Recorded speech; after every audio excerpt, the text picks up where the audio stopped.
I was at the point in my life where I got tired, stuck in huge debts, broke, lost my business, my work got impacted badly, and worst, I have had series of wrong decisions. It wasn't healthy at all, physically and mentally.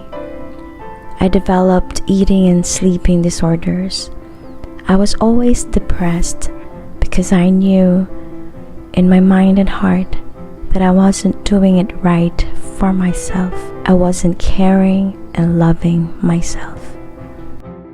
I decided just focus on myself and how I could fix my messed up life and how I could be a better person for myself, for others, and please God. I locked myself up for a day in my room, had music on, candles lit, had a pen and notebook, and just listed down what I want to achieve in my life. I identified what I needed to stop doing and start doing. I meditated through prayers. I talked to God. I talked loudly so I can hear myself too. I cried long and hard. But truthfully, it was the best day of my life, as I truly have found my mission. The next thing I did was to start reading all the self-help books I could grab. Few of my favorites were The Alchemist by Paolo Coelho, Man's Search for Meaning, Would I Think Be the Best for Me by Frankl, 7 Habits of Highly Effective People by Covey, Long Walk to Freedom by Nelson Mandela, The Secret by Rhonda Byrne, The Tipping Point by Malcolm Gladwell, The Purpose-Driven Life by Rick Warren, and many others. I read the Bible daily. I'd pray first that He talks to me, and I'd reach for it every morning before I'd go my daily grind. I often go to coffee shops during weekends to watch people and observe my thoughts and write them down. I love having chats with anyone who is also interested with talking about life, science, and spirituality. I learned how to sketch, which led me to my leadership blog, where I would sketch portraits of leaders that I feature, with a blog about how they lived their lives and inspire other people. Music healed me. I told a dear friend who had a daughter that if there's anything she could teach her daughter to survive the challenges of the future, it would be to learn how to pray and learn music or art. Something about art and music that will help you forget the noisy and harsh world and learn to focus on one beautiful thing. It always comforts and warms the heart. I learned chords on the keyboard.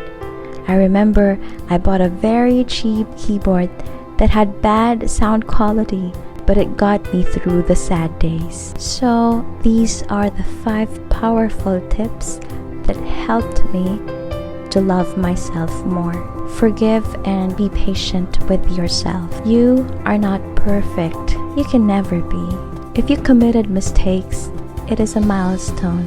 You committing a mistake leads to a whole new horizon in your brain, knowing what you know now.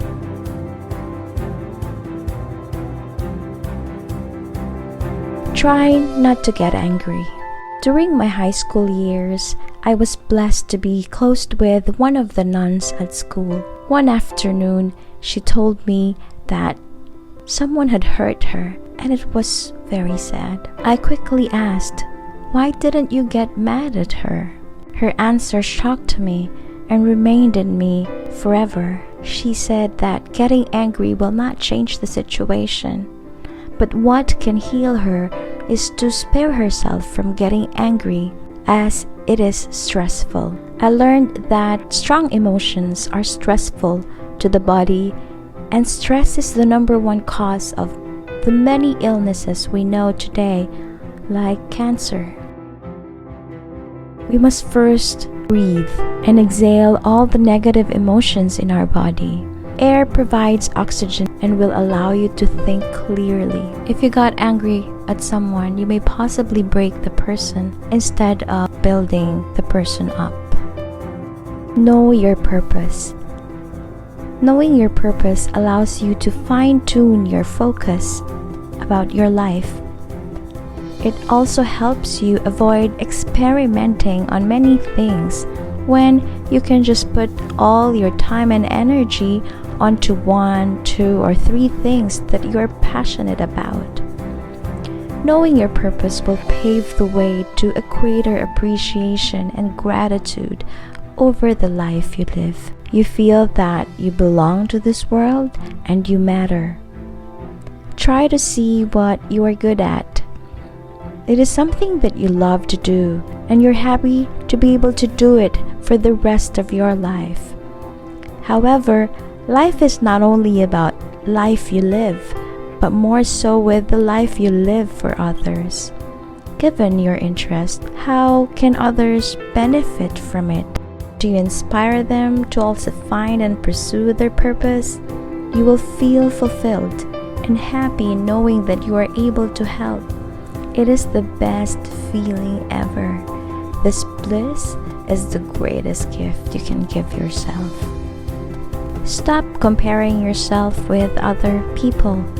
The truth is that someone will always be greater or lesser than you are. Spare yourself from the detrimental feelings like jealousy or envy, greed, and depression.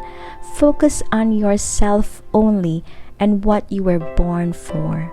Your calling is unique, and the only measure of your success is how you define it.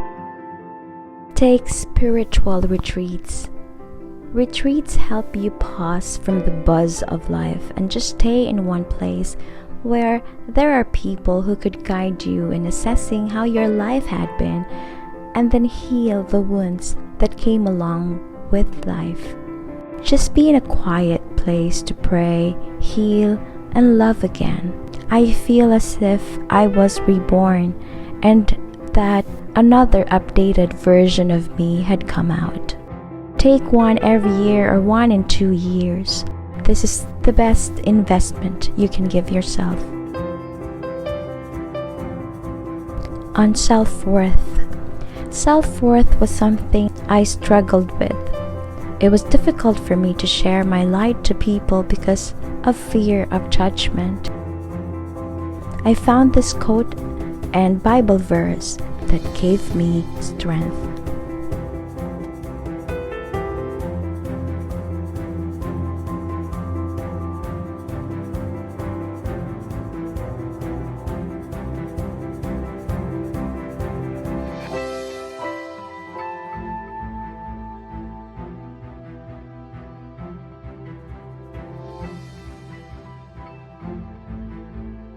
I have been blessed to be married with someone great.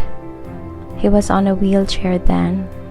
He used to be a successful engineer and had so many aspirations and things he wanted to create and share but couldn't because of limited mobility. He made me realize that I have an able body, so I have to optimize my capacity. It was then when I started blogging, sharing music to people, and creating contents for my YouTube channel so I could share my light. And my Creator is glorified.